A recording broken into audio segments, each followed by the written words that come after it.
Hi, I want to talk about my journey with applying for Ontario Disability Support Program because it's fucking bullshit and it's hell. And honestly, I wouldn't wish this kind of experience on my worst enemy. Like, it is so degrading and dehumanizing. Like, it just. It is not doing what it's supposed to be doing. It is doing the exact opposite. In 2022, I was dealing with a court case, and the way his lawyer was talking to me and treating me and questioning me made me feel like I wasn't going to win it. And I didn't want to live in a world where I didn't win this court case. So I decided to take it upon myself to take a bunch of pills like they are candy, which ended me up in the hospital overdosing. And I'll get into my hospital experience in this video also. I was stressed out by the court case. I was told I can't talk to anyone. And, like, I was told because it's an open investigation and it's in the court systems, I'm not allowed to talk to anyone. And, like, the way they said it made me take it as I can't talk to a therapist, I can't talk to no one about this. Otherwise, it will jeopardize the court case. And considering that this court case was it was for 14-year-old me versus a 16-year-old man who decided to rape me and take my virginity while I was waiting for his little sister to come home from school so I could teach her music lessons. It, it was a lot. I didn't want to jeopardize that case, so I didn't talk to anybody. And I had to tell the judge, hey, so I just tried to kill myself. I'm not okay. His lawyer and him are listening to that. My court-appointed lawyer is listening to that. The victim service person who's been helping me throughout this entire case is listening to me describe that. And the judge goes, why? And I went, because I was told I can't talk to anyone. And he went, you can talk to a therapist.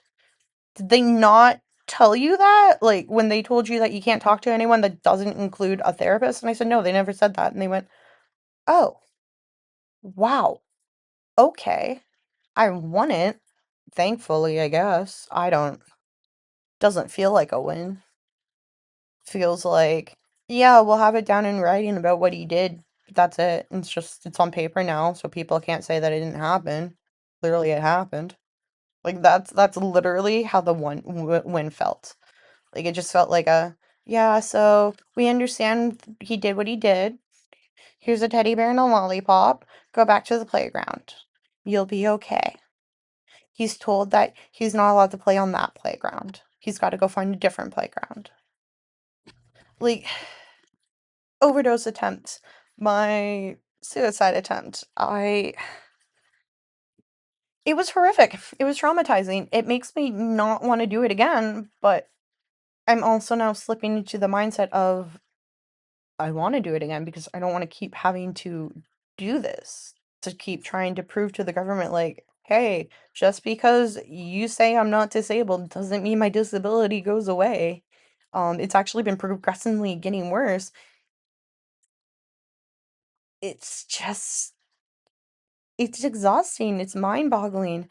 And I said to someone, like, it feels like I'm being raped all over again, except this time it's just way worse. It's just, it's not just one person doing it. It feels like I'm just being raped by like 10 people at the same time. And I'm not trying to be like, haha, I'm so funny, I'm so edgy, and that, like, generally, as someone who's been raped twice, like, sorry, I shouldn't say twice, by two different men, because the one was for a 8-month relationship or something like that. Like, it wasn't all 8 months, but it was like 7.5 or something. Like, the fact is that, like, it wasn't just twice, it was over a period of time by one guy after another guy did it first. Like, I it's so weird to describe because society likes to try and dictate like what you mean by it. Oh, well, you said you were raped twice, so it only happened to you twice. Well, no, I mean like I was raped by two different men. Like the one guy only did it once, and the other guy, the second guy, did it on multiple occasions. Like it's I don't I don't think people like besides other victims actually understand the language that we use among each other. I took a bunch of pills. Also, I was diagnosed with mono, um, and I didn't get it the old-fashioned way of kissing someone. I got it through the blood way. Because what happened is someone is old friend, like I say old friend because they're not a friend of mine anymore, not because they've been a friend for a while. Um, I was at her place. My skinny pig Ron had just passed. Either he had, yeah, he'd just passed. Because this is kind of like what ended the friendship. And like it was on its way out for me because it was very one-sided toxic. And obviously, my version and her version are going to be two different stories because that's how life is. And somewhere in the middle, you find the truth. And as someone who has BPD, I don't want to be like, well, she had BPD and it was like the reason like we're not, because it's like that's just it's kind of hypocritical of me. She was doing my nails and she ended up making me bleed on a few fingers, not on purpose. I want to add, okay? But unfortunately, because she had mono and she didn't like before like a few days beforehand was when like it finally cleared up for her and she didn't tell me, I ended up getting it that way. So I had mono. My wisdom teeth needed to come out, so I was on amoxicillin. I took so much amoxicillin that I was like, when I was ODing in the hospital, I couldn't move. I was pissing myself in the hospital bed. The only nurse that actually came and cared for me was a male nurse, and I felt so sorry for him. None of the females wanted to help me. Like, I couldn't speak. I couldn't keep my eyes open. Like, once, like, I can remember the ambulance ride. I can kind of remember getting triaged through the ambulance bay. And then I remember getting wheeled down a hallway and them trying to talk to me, and then it just went black. And the next thing I knew, I woke up at like 1 in the morning. I was out for 12 hours. No conscious memory. Nothing. Um, and because of how bad it was and how hard I tried to and why I tried to, the doctor who saw me the next morning said, "You can't work. Your brain doesn't know how to handle stress anymore. You need to be on ODSP." ODSP, no, ODSP, sorry. I'm dyslexic. Fun fact for those of you that don't know, but I'm very open and loud about that. So that's when I applied for the first time because I was worried about not winning the court case and not wanting to have to face the consequences of my rapist walking free, even though he basically did. Like, there's so much I want to get into about that too, and the court system and everything like that. Like, there's so much I personally want to change about it because honestly, it doesn't help anything to help the survivors. All it does is, like, I don't think this is gonna sound right, but decriminalize the perpetrator of the crime. So I filled out my first application and I got denied.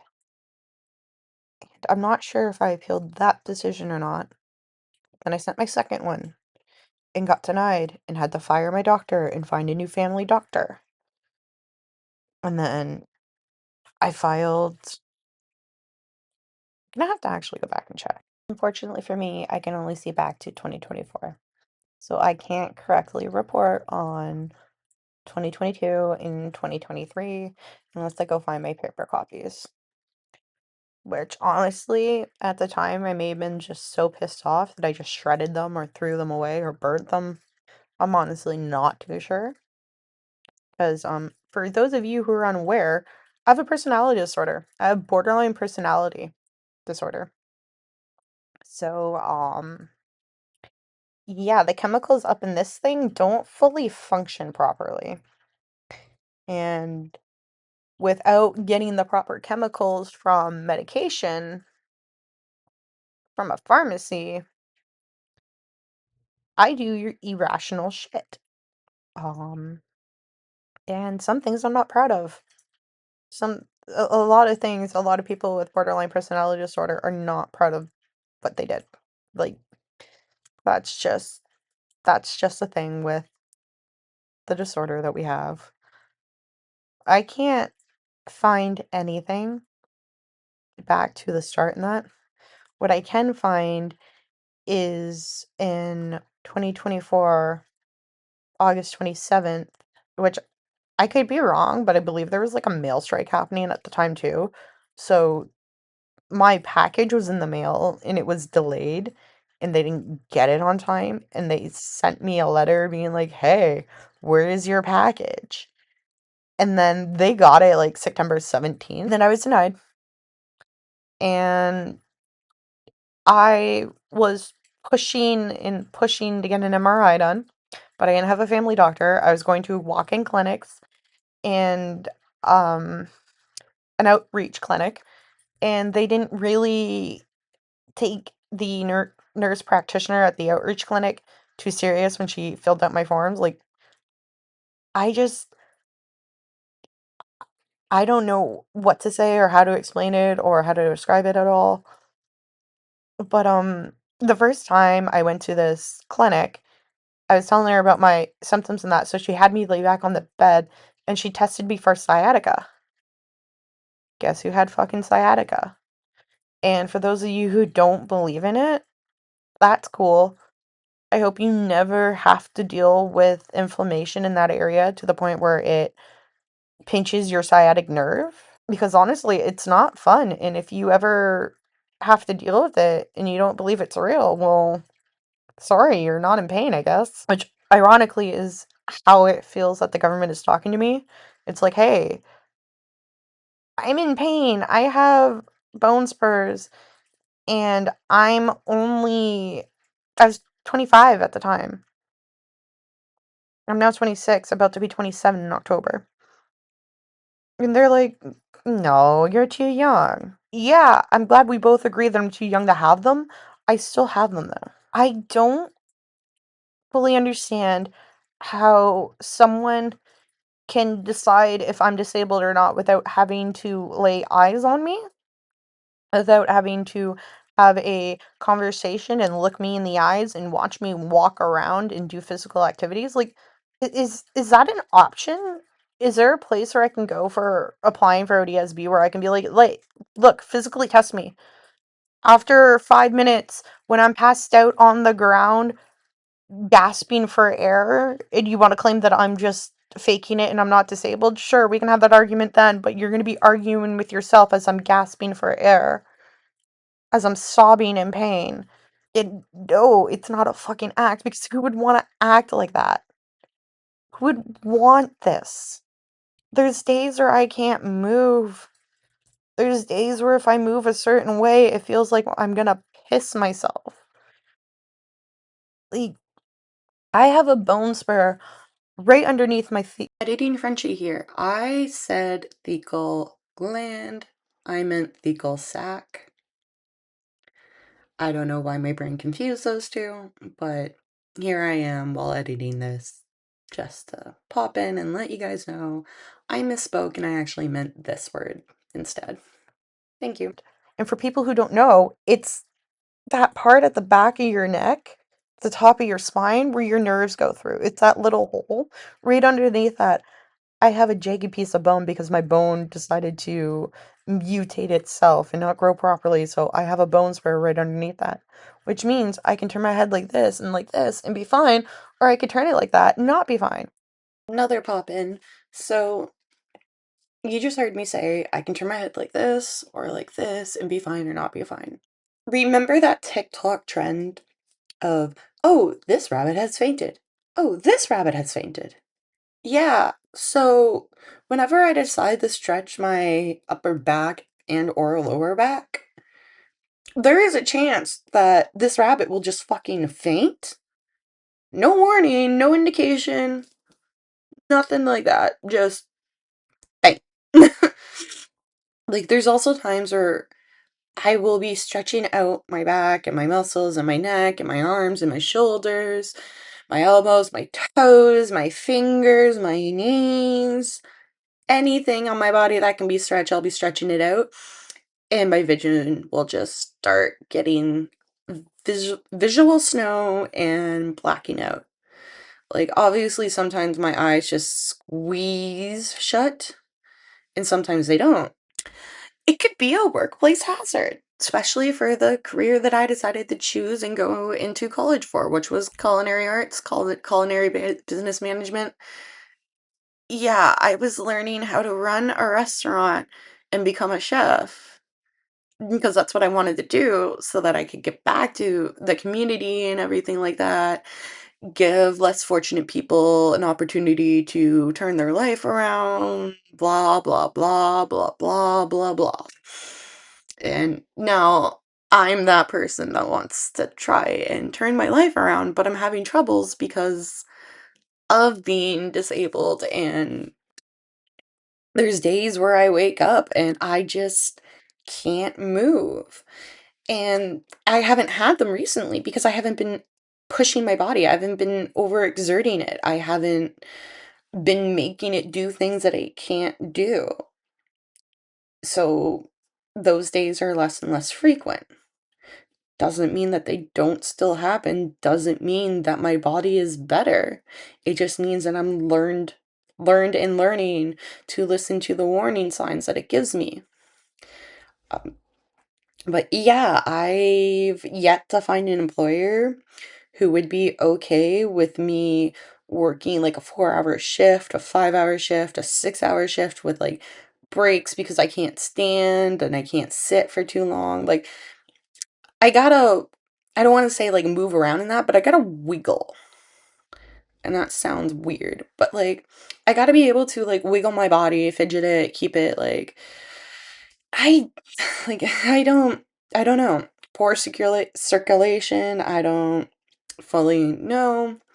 I just know that I can't sit for too long without, my arms and my legs and my feet falling asleep and my hands falling asleep. And I can't stand too long without my back feeling like it's gonna break. Yeah, it's not fun. And I just have to roll with the punches. But yeah, as I was saying, I have yet to find an employer who will accept that, like, hey, I might only work a 4-hour shift the day before, but for some reason I can't roll out of bed without being in like agonizing pain. So I don't think I'll be able to make it in today. Before COVID hit, I was working a restaurant job 2 days a week. I think it was Thursday and Friday. And it was fun. I was getting my courage and working up. And the owner was very respectful, very nice. And he'd ask me, he's like, hey, do you feel like bumping it up to 3 days a week? I just like, you seem like you're getting better and more comfortable. I'd like to see you like you push yourself not too much, but a little bit to try and see what you can handle. Unfortunately, though, that restaurant closed. So going back there after the pandemic was not an option. I went to work at a pet store. Um, unknown to me, I've had ADHD all my life. I figured as much, but I never got tested. My parents never went and got me tested. The school was like, hey, get her fucking tested. And they're like, there's nothing wrong with her. If we don't get her tested, then there's nothing wrong with her. And it's like, oh, that's not how that works. I'm now way worse off. um, like I've had ADHD since like grade one at least.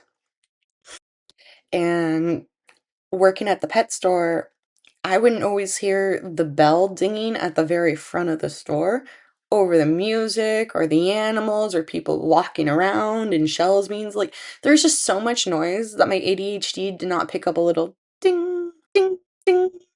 Like obviously I'd hear a bell dinging when I was in a restaurant because it would be right beside my fucking head.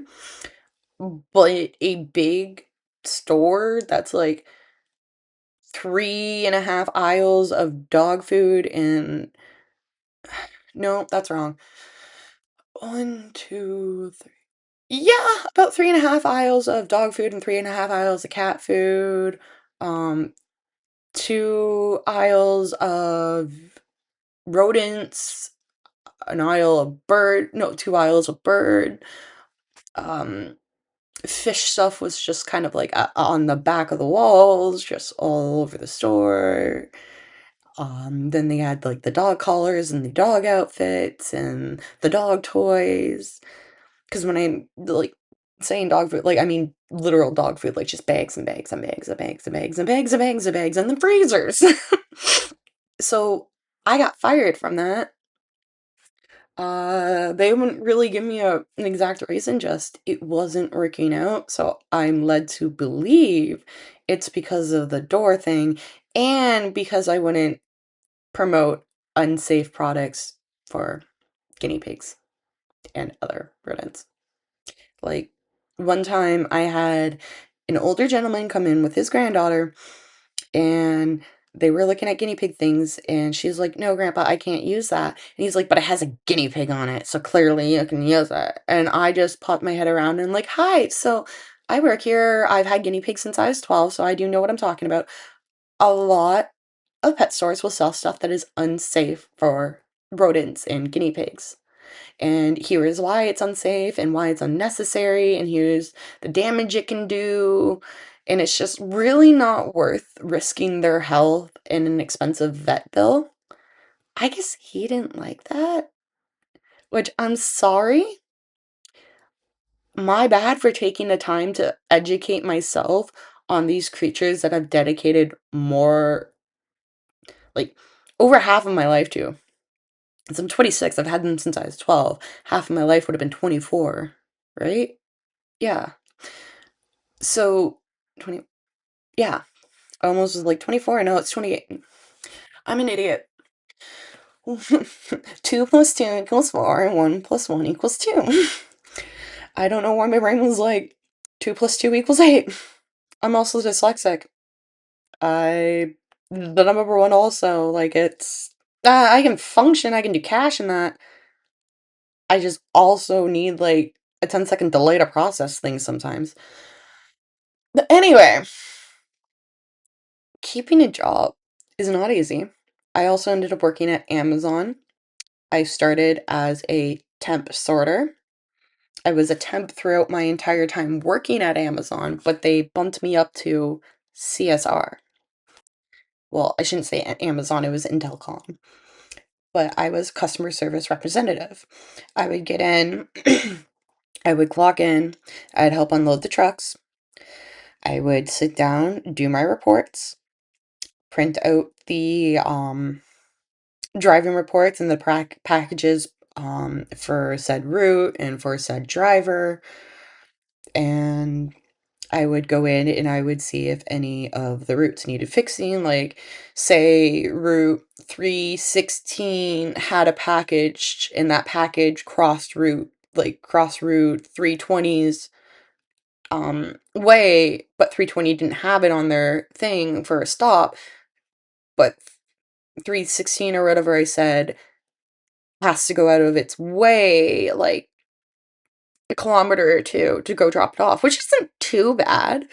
But if 320 or whatever I said, like if the other one is right on the way and they can deliver it, and then 316 doesn't have to go that a kilometer to 2 kilometers out of its way, I would switch the package onto the other route. And that was part of my job. And then I would send invoice reports to the company so that they can mark it up and send it off to higher ups. I would take the packages that didn't scan and get put onto a route and try and find their address and what route they would cross with and where to put it. I would go through and fix up the packages that got sent to us that were supposed to go to like Meaford or down to Kingston or Ottawa. Um, Sometimes they would be I'd have to send them back to London because that's where they were originally supposed to be, but they came out of Toronto towards us. Like, I had to do all that. And then I got let go because the temp agency was trying to charge the company way more, and I was not making money off of it. Like, my paychecks for the hours that I was doing, so I'd get there at before I became a CSR, I would get there for 3:30 and just show up and sort the packages and leave at 6:30. When I started becoming a CSR, it was 3:30 in the morning, by the way. 3:30 a.m. to drive 45 minutes up to where the warehouse is located and start my day, and then I wouldn't get off until like 11:30, 11:30. Um so there was that. I was doing that, but I was like I would start sorting packages, help them load off the truck, go sit, get back up, do some more physical activities, go and sit, get back up, go and sit, get back up. Like that I can manage, but it's trying to find a place that will, take me and like will accept like, hey, I might be able to do that like 3 days straight, and then the fourth day I might have to call and be like, sorry, I can barely move. I'm just gonna be a nuisance. I'm gonna be a fucking slug on the line. It's not gonna benefit anyone. It's gonna piss everyone off. I'm just gonna have to call out. And like I was making maybe 200, 300 a week, bi-weekly, something like that. Like it was not worth the effort I was putting in for the paycheck that I was getting because it was through a temp service agency. And then on top of that, that temp service agency didn't send my ROE out. And I had to call them and leave them a bunch of messages being like, you need to release my ROE. You can't be keeping it. That's fraud. You need to release it, because I tried to get on EI and they're like, well, there's no ROE. And I'm like, excuse me? So I had to call a place out in Edmonton and they're like, well, we can't really just, do that. It's going to take, and I'm like, I've been fired from that place for almost a month. I'm not waiting another fucking week. I'm not waiting for the day that you guys decide to do that. Because it was once a week that they sent their ROEs out. I'm like, you're gonna do it now? Because I need the money, I need the finance now. Not in a week, not in 2 weeks. I needed it 4 weeks ago, actually, and you guys refused to do that. That was my second last job. My last job was holding a stop sign for road construction, which I could do. Again, I just needed some place where I could sit every like 45 minutes for like 15 minutes or something like that. And I had that at first, and then the dude in charge of the flaggers and that, which was what my job was, decided to throw the lawn chairs into a fucking forest because we didn't need them. So we had 3 lawn chairs, 2 little stool ones, and then like a big lawn, like typical lawn chair. And he threw the big typical lawn chair out, which an employee personally bought for themselves wasn't me, but it was someone else. And said employee whose chair got thrown out started getting upset and snippy and irritated with me. And I turned to the boss and I went, "Hey, I have no problem doing my job. I just have a problem when I'm doing my job and getting called stupid and useless by the other employee." Got laid off for the season because you can't really do road construction in Canada in the winter. I mean, you can try, but you're gonna get pissed off. And when it came back to hiring the next season, the next year for the next season of road construction, I reached out and I was told, no, they had a problem with my attitude, so I'm not allowed back. But the drunk whose lawn chair got thrown into the forest, not by me, was able to stay for some reason, but he's been on that crew for a while. And like, I remember one of the last times on the job, he was passed out on a hill in the grass. And we had cars stopping, going, "Do we need to call a medic?" And it's just, "No, he's just taking a nap. It's fine. That's just his normal day." And head office showed up and he was still napping and they didn't do anything. When you really honestly go, well, why don't you just find a job that will accommodate you? Well, a lot of jobs don't like to accommodate people, especially without like the government or a doctor being like, yeah, so they're disabled. These are their things. Like, honestly, a doctor could be like, "Yeah, they're disabled and they need these special accommodations." But I've had workplaces try and fight stuff like that, and in my experience, it's just easier to get the government to be like, "No, they're disabled. They need special accommodations," because sure, you can go up and fight a doctor, but who really wants to go up and fight the government? Not a lot of people. Only batshit insane people want to go up and fight the government. And I can say that because I want to go up and I want to fight the government on so many different things, on healthcare, on schooling, on criminal justice, on the criminal conduct code, on just victim justice, the victim support, and stuff like that. But first of all, I gotta figure out what the hell is causing my body to be so exhausted, to just not be able to support itself. Like, I've heard of EDS or HEDS, and I do believe I have HEDS. I have to go get tested for it. I have to do all that stuff first still. But my ligaments just don't feel strong enough to hold my bones and muscles in place. And like my arm, this is mostly muscle, same here. It gets tired when I have it like this or just on a table. Um, that, yeah, I might be able to move a 40-pound bag of potatoes, but I can only do it once in one day. I can't move 3 bags. Like, I can't pick up a bag of potatoes, move it to somewhere else, put it down, and go back and do that because it's gonna start causing tension in that. And in the next few days, I'm gonna be really sore and I'm gonna be feeling really faint. And I'm gonna do stuff and stretch the wrong ways, and I'm gonna lose my vision and my hearing, and just. And like when I say I'm gonna lose my vision or my hearing, I don't mean going deaf and blind. I just mean it's like the Bluetooth connection just decided to cut out for interference or something. Like it's a split second to 10 seconds and then it's back. But it's just like, okay, so this is my reality, but you're telling me it's not my reality when it is my reality. This is cool. This is great. We send an MRI request up to Peterborough. They never get back to me. In the time of me being a patient at that outreach clinic to finding my own doctor, who I'm grateful to have because he actually listens to me and believes me and sends me for the test. He indulges in my hysteria. I don't want to call it hysteria, but I don't know what else to call it.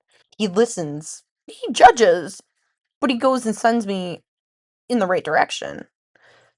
So I started going to physiotherapy, and I can't do some of the exercises because when I tried to do them, my back locked up. Like I physically couldn't. Like it was pinching my nerve. And again, I didn't have an MRI at this point, so I didn't know where the bone spurs were. I just knew I probably had them because I'm not an idiot. And I've been doing my research ever since I started experiencing this pain, which was at the ripe age of either 10 or 11. Again, I'm 26. Do the math. So I am going to physiotherapy, and I'm telling the assistants that work with my physiotherapist, like, I can't do this stretch or I can't do that stretch, but I am doing these ones. And my physiotherapist wasn't seeing any improvement. Well, instead of listening to me and her assistants, that I am actually doing the exercises, there's just like two that I can't do because it hurts me. Like it locks my back up. It seizes spots of me, parts of me. You know how like there's like these hospital rooms and it's just a curtain dividing you guys up? That's how it was in this place. So she'd be outside of my room talking about me and how she doesn't believe that I'm doing the exercises and how I'm just going to be a waste of time. So obviously I stopped fucking going. Again, this is 2024. No, this is 2025. I was going late 2024 and then in the new year. Was I going before Christmas? Yeah, no. I think I went in the new year and only went a few times because of what she said. Like in my brain, I was going, great. Another healthcare provider just thinks I'm a lying person who wants drugs, I guess, because all throughout high school, when I was complaining about pain in my right ankle because I tore my ligaments up, when I was in grade 8, before I was going into grade 9, I ripped my ligaments because I was playing baseball with my cadet corps, which unfortunately this all fucking ties into the rape because he was my cadet sergeant and witnessed me do that and knew that I had a disability and a weakness on my right ankle and actually used that to his fucking advantage to rape me. I'm traumatized, guys. Like, I tore all the tendons in my ankle playing baseball at cadets. I was running from first base into second base, and there was a hole in the ground, and I was facing second base, and I saw that they were about to throw the ball to second base, and I was like, well, if I quickly turn and do a quick little dance move of a dip and get myself back running to first, I can be safe at first, and it'll be fine. Because the person who hit it wasn't able to go from, home plate or the hitting plate to first. They were out. They caught the ball. But me on first and the person on second were still able to move because rules, baseball, I still fully don't understand. But anyway, I'm running towards second and I see them about to throw the ball to second base to get me out. So I decide to do a quick maneuver to turn back to first. Well, every part of my body but my right ankle and foot are facing first base now. My ankle and my foot on my right leg is facing second base. Body's facing this way, and my ankle is facing that way. I injured myself severely. And when the pain didn't go away years after, because this pain followed me throughout high school to the point where I'd be in the middle of culinary class running around the kitchen and I would just collapse from the pain and have to ice it. They, like, and I'd go to the hospital complaining to them. They just assumed that I was there for drugs because I was a drug addict at the ripe age of 15. Graduated high school when I was 17, but I just stopped listening to the doctors and stopped caring about my health because if they didn't care if I could walk or not, why should I? If they didn't take me serious, why should I? If no one was taking me serious, why would I be taking myself serious? I'm just a child. Also, after I just graduated high school when I was 17, I was working at the dollar store. I was just under 3 months, and it was coming up to like Christmas seasonal time, and they were like, "Who wants to do overnights?" And I went, "I don't like dealing with the public that much. I'll do overnights." Unfortunately, my first overnight shift, I lost my footing because of my ankle, the right one. Fell down the ladder. The first doctor I went to see at the Coburg Hospital assessed it wrong. I had to go back. I went up to Peterborough, and unfortunately, the doctor wrote down the wrong date. WSIB didn't really cover me, and Dollarama saw me as a huge liability at that point and fired me. And they didn't have to give a reason. They didn't have to specify that, oh, they're firing me because, my ankle's weak and I fell down a ladder. No, they just fired. Didn't work out. So I've now lost my, well, like, it's not my first job, it was like my second or third, but I've now lost a job for the first time due to this disability that I'm being told I don't have, despite having physical ailments of it. And I've always suspected I had scoliosis growing up. Well, I'm pretty sure the ankle disability just made it worse. So, short little recap. I didn't know at the time 17-year-old me had scoliosis. Bone spurs were probably starting to happen because my bones were probably rubbing up against each other and not being able to support each other properly. I've only ever had an MRI done on my back, so I don't know if there's bone spurs in my ankle, my arms, in my mouth. I don't know where they all are. I just know about the two on my spine. I've got scoliosis, sciatica pain, torn ligaments, and bone spurs developing. I'm only 17 at this point. I don't I don't know what to do. So I go and try to find some restaurant jobs that I can keep down. I end up getting one in like 2018, and it was fine. And then a line cook was in school for policing. Like, the people in the uniforms with the guns and the badges and the flashy lights and the special cars and the authority. That type of police school. Yeah, he was in that, and I was in his way. So instead of asking me to move like a civilized human being, he put both of his hands on my shoulder. It just threw me out of the way. Now there's cameras everywhere in this restaurant, but not on the line for some reason. But they are always so worried about the line cooks stealing food. So that put me in a boot. You know, those air boots, those air cast boot thingies, whatever the fuck you want to call them. I just call it a boot. He put me in a boot. I was also in college at this time for culinary business management, and the scheduling manager kept forgetting that from 8:30 to 12 in the afternoon I had college. So if you want to book me during the week for 11:30, I'm not showing up until my college is done because I'm paying for my college. I'm not paying for my college to leave early and go to work. I am paying money to be at that building. I'm going to be at the building I'm paying money to be at versus the building that's paying me to be there because I'm losing out money. I'm losing out on money if I'm at that building that I'm paying to be at or not. So I'm gonna get my fucking money's worth. And some people are like, oh my God, you should have took the money. No, businesses, people who run these businesses need to understand that just like them, they are controlling another human being's lives. Your scheduling manager is making up your routine for the week. Whether you like it or not, whether you agree with it or not, that is the reality. The person who is making the schedules dictates what everyone's week is gonna be like. With the knowledge of knowing that from Monday to Friday, 8:30 to 12, I am in college. Like it's not that complicated. And then it was, I believe, Wednesdays where I was going up to Oshawa for therapy for my BPD because I'd just gotten diagnosed with that too. It was just so much shit. And then they were mad at me for being in a boot because another employee threw me across the kitchen, but they didn't believe me. They believed him because of course they are. They're always going to believe a man over a woman. This is just the world we live in.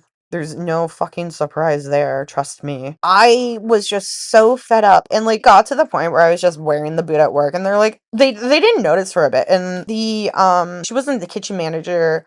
I don't want to call her a store manager, but like she was a general manager. She noticed and she's like, well, why are you doing that? I went, because you and Tony are saying that I should be out of it by now, but I physically can't walk on it. The only way I can walk is with this boot on. Like if I took the boot off and tried to put pressure on it, absolutely not. No, I'd be on my face. I could not put pressure on it still. I was supposed to be back at work. I ended up quitting because one night I was cleaning and so was my other coworker, but the one that fucking threw me in the kitchen was just standing there yapping. And I'm almost done all of my cleaning list. My other coworker's like halfway through his and he's trying to do it and he's trying to be polite to the other guy who threw me, but like he's not as fast because he's having a conversation and stopping and looking at him. And I just said to them, like, hey, can we, like, speed it up? I'm almost done mine, and we're not allowed to really leave until everyone's done.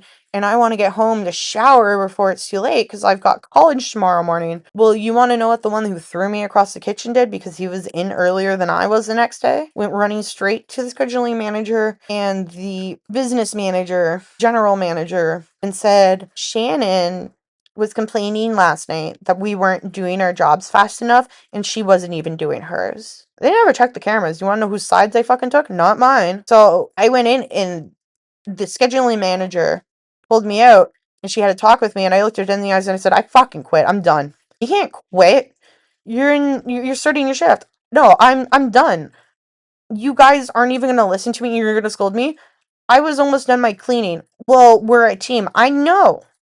Well, we all want to go home and shower. Yeah, I get that. Why do you think I casually said something to get them to go faster? I didn't want to do all the fucking work, still in a boot, to go home and then take a hazard shower because, again, I can't put pressure on my one foot. No, I'm the problem? Okay. I finished out my shift and I knew my next shift was on Thursdays. Was on a Thursday. And Thursday is our wing night and that's our busiest night. And I was told that I can't quit during the shift. So I went in 5 minutes before my shift, handed the new owner a note, told them I'm sorry to do this to him, but I can't continue working at this place, and I hope that he can turn this restaurant around and make it decent because we literally just switched owners, and I felt so bad for doing this because I was helping him and I was giving him insights in that, and I was telling him like, hey, the general manager knows that we run out of this product during these months and she doesn't order more or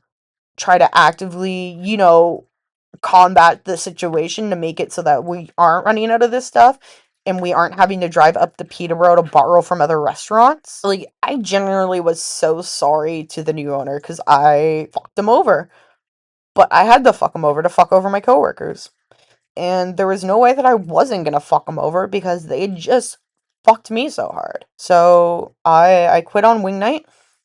They were fucked. I went in to go pick up my last paycheck like a week and a half after, and they were 4 hours behind.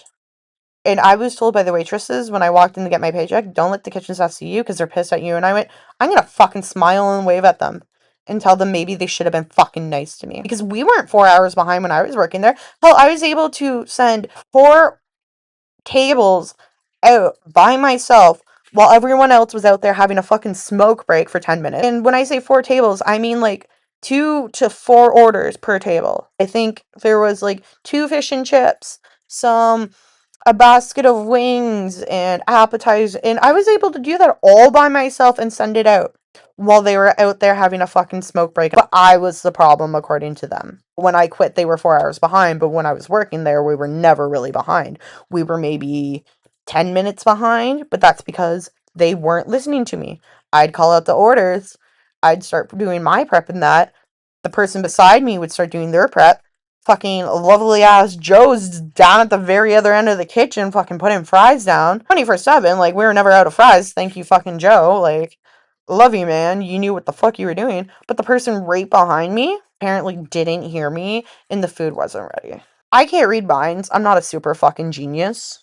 But that was clearly on purpose. And he'd use the excuse of, well, she's not loud enough. So then I would yell loud enough to the point where the customers could hear me yelling the thing. And they'd be like, you're yelling too much. Well, do you want to hear me or do you want to not hear me? And they'd be like, well, you got to run from this end of the kitchen around the island to the other end of the kitchen to go make the salads. Well, why wouldn't the person doing the sandwiches just slide down to do the salads and then I slide down to do the sandwiches? Why am I running in between 4 to 5 people to get around the kitchen to do a salad to then run back around to continue making sure that the orders are going out on time and everything's being cooked properly? And like, if I was over on the other side of the island making the salads and an order came through, I'd still have to walk around and read the order out and walk back around and continue the salads. It was just a fucking mess. It was one of 2 restaurants that made me go, I never want to fucking work in hospitality again. And people who work in hospitality and make a lifelong career out of it, they are fucking soldiers and they are not getting paid enough. Because the shit they deal with, especially waitresses, is mind-boggling. And like, as a pansexual person, I get it. The waitresses are normally hot. They're normally in like really revealing clothes. It's like, I like what I see. But we're there to do a professional job, and we should not be flirting and sexually harassing them. We're not disagreeing? Okay, good. We should not, as a society, as a public, be going into people's workplaces and harassing them, objectifying them, and sexualizing them while they're just trying to do their job and get a paycheck and live. But unfortunately, that's not going to stop anytime soon, is it? I got fired from because I wished my boss a happy birthday, and it was like 15 to 12 minutes to the actual day of his birth. And I was like, hey, since you're here, why don't you stay and the whole crew can just sing you happy birthday? And dead ass, he turned to me and he went, I'm too old for you. You need to not hit on me. And I just stared at him like, huh? Because I suggested that the crew sing you happy birthday because everyone was talking about how it's your birthday and I was trying to fit in because I was the newest addition to the restaurant. How fucking egotistical of you. First of all, you're not my type. Second of all, you're actually not that attractive. You're overweight and balding. You don't take care of your beard. You personally, to me, I feel like you just probably live in filth or something. Like, and that's not saying like every guy who's overweight and balding and has this greggly looking beard lives in their own filth. That's not true. That's just the vibe I got from him. And after that shift, I was never written on the schedule. And then 2 weeks later, they had not even the owner who accused me of flirting with them could say it to me. They had their hiring manager reach out to me going, yeah, it's just not working out. So I replied back, okay, that's cool. You can tell Cam that I actually wasn't flirting with him, and that's fucking disgusting that he actually thought of that, and that he's going to have constant problems with staff if he's going to constantly think that. That was my second last restaurant job. My last restaurant job, I was doing 1 to 3 days a week. And I told them, I said, like, I don't know if I can ever work in a restaurant again because this is what happened. And funny enough, it was 2 doors down from the previous job where the owner thought I was flirting with him. By the way, that restaurant's called the Thirsty Goose because I'm not fucking scared of him. Fuck you, Cam. You're not all that. You're not a fucking catch. It's gross. And I recently saw a TikTok of people in Port Hope like praising Cam and being like, oh, he's such a good person. I was like, he's not. He literally fired me for wishing him a happy birthday because he thought I wanted to fuck him. That's not a good person.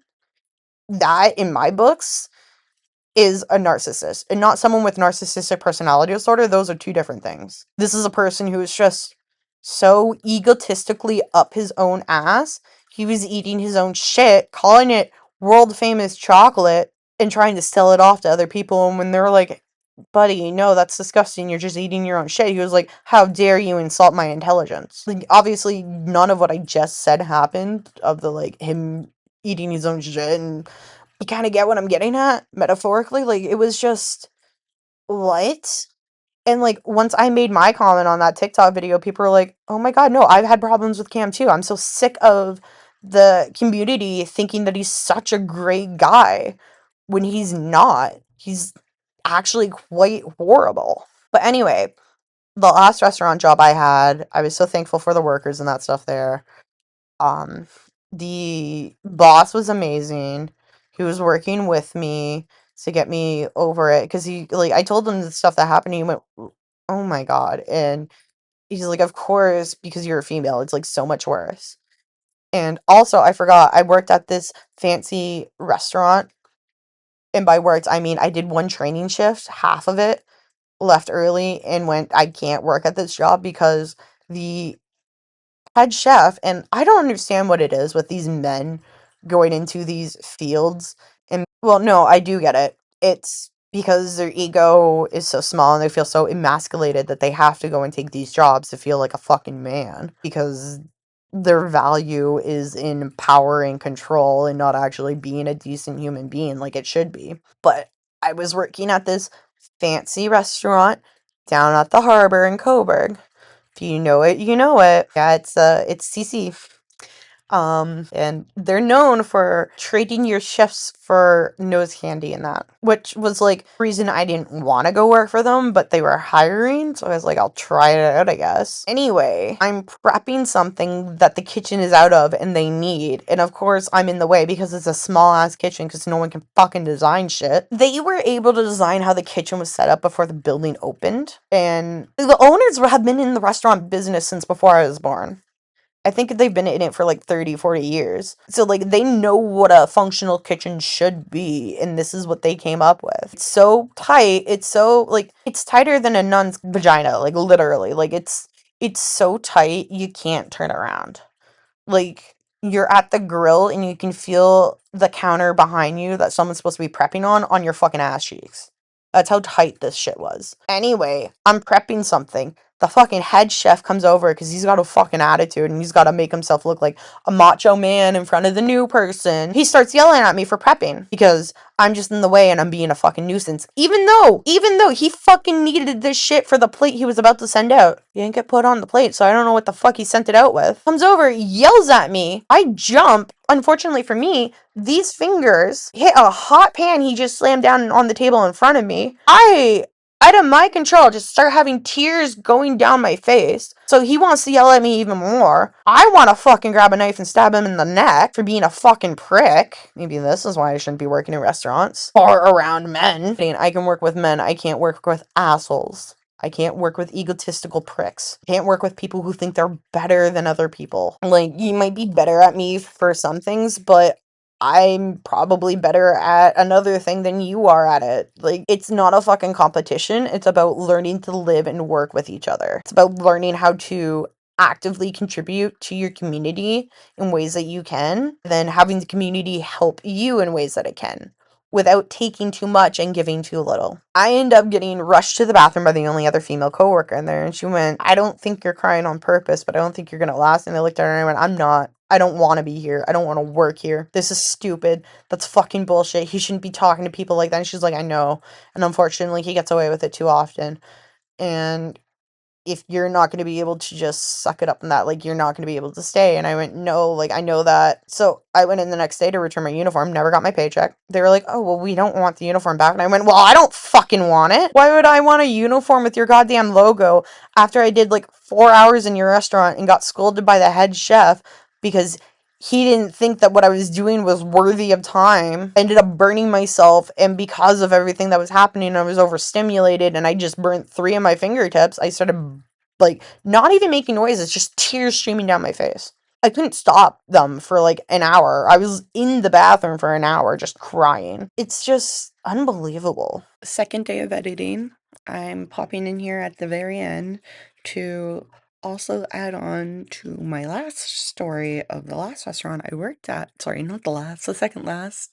The one for 4 hours. The customers could see everything in the kitchen. They could hear it. They were right there. Part of the sitting area was a bar that attached to the prep area of the kitchen. So the customers inside that were enjoying their food and waiting for their food and that to come out saw the chef do what he did, heard him yelling at me, and saw the tears streaming down my face. And they still have such high clientele and have such a reoccurring clientele. And like, if you can watch the people who are preparing your food treat their staff like that and continue to eat there and support that place, you are no better than the person abusing their staff.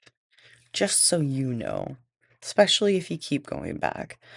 But honestly, a lot of their customers are retirement age or people coming down from Toronto, so they probably think that we deserve it.